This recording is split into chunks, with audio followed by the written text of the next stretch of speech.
So a few days ago, my friend asked me a question. Well, technically, no, he was just curious and mumbled a question to himself. But regardless, I decided to do some research, digging. And his question was, how do smartphone cameras work? It was intriguing, so I did some research. And I found a lot more than what I had expected before. So, if you want to talk about smartphone cameras, I think you have to start talking with the old-fashioned film cameras that we used back in the day. So how do they work? Well, actually, they utilize a chemical property of the film, which, when exposed to light, produce an image. Now, the lighting has to be controlled. It can't just be very long. It can't just be too short. So they had to make sure that the lighting was perfect. The time, the exposure time is perfect. So how do they do that? Well, that's where shutters come in handy. So when you click the capture button, the shutter opens for a fraction of a second, then closes again. So exposing the film to an extremely little time of light. The lighting is little. So some parts on the film will get darker, basically creating an image. So that's how the old-fashioned cameras actually worked. And the shutter created that iconic shutter sound that we all know. Now let's go a step further than this, into the realm of digital cameras. Now actually, digital cameras usually function pretty similar to the traditional cameras. But instead of film, they use sensors. So since it works very similarly to traditional cameras, you might expect, well, there has to be a shutter, right? You have to have a shutter, right? Right?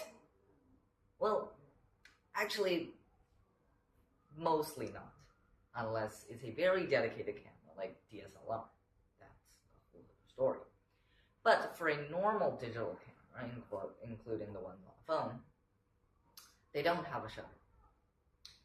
Instead, because the sensor is now not like film, it's more of a digital system, you can actually decide just how long you want that sensor to capture light. So basically eliminating the need for a shutter. But then you might be asking, if there is no shutter, then why do I still hear the shutter sound? Well, that actually is because by the time the digital cameras rolled out, the shutter sound was already so iconic, very iconic. So it just didn't feel right if you don't have that sound. So what did manufacturers do? They intentionally added the sound as a default sound effect. And that stayed all the way to today.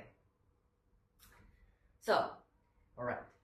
Now that we know all of these, the digital camera that I just talked about is basically the same camera as what's on your phone. But you might have noticed that usually modern flagship phones have more than just one camera. So, why is that? So, for a normal camera like DSLR, the way you achieve optical zoom, which is the zoom that doesn't actually lose quality, which is exactly what you want, you can just stick a huge, large lens on to the camera. Well, you technically could still do that on a phone, just like Samsung once did with this phone right here. Not many people are willing to do that because it makes your phone really heavy, really bulky, very brittle also. So not many people wanted to do that. But they still want optical zoom. So what happened? Well, as with all things, when there's a will, there's a way, right? So I'm not sure who but someone thought of this brilliant idea to put the lens, a certain amount of lenses, inside the phone itself instead of outside. Inside. Put it inside to achieve a certain level of optical zoom as shown here. That worked absolutely amazing.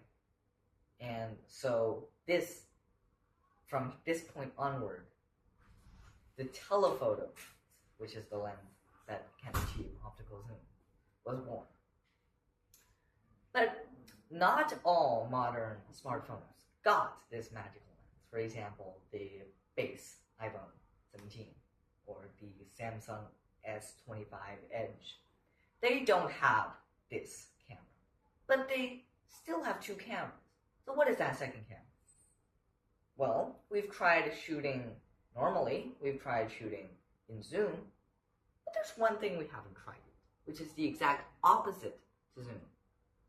Ultra-wide. Now, how do phones achieve ultra-wide? Well, to achieve ultra-wide, the focal length of that camera must be very small. Usually, an ultra-wide camera has a focal length of less than 24 millimeters and can go all the way down to 13 millimeters. But how does that help? Well, the lower your focal length number is, basically the wider your field of view. So when you get to 13 millimeters, you can, most of these ultra-wide cameras, they can shoot up to 120 degrees of field of view. That is absolutely insane for a camera that is on your phone. But you can still do that. That is what the ultra-wide is. The caveat is that sometimes the corners and the sides could get a little disturbed. It doesn't look fully straight. But, of course, modern algorithms are designed to straighten out these points. Alright, now there you have it. There you have it. From chemical films to digital sensors, from a physical shutter to electronic ones.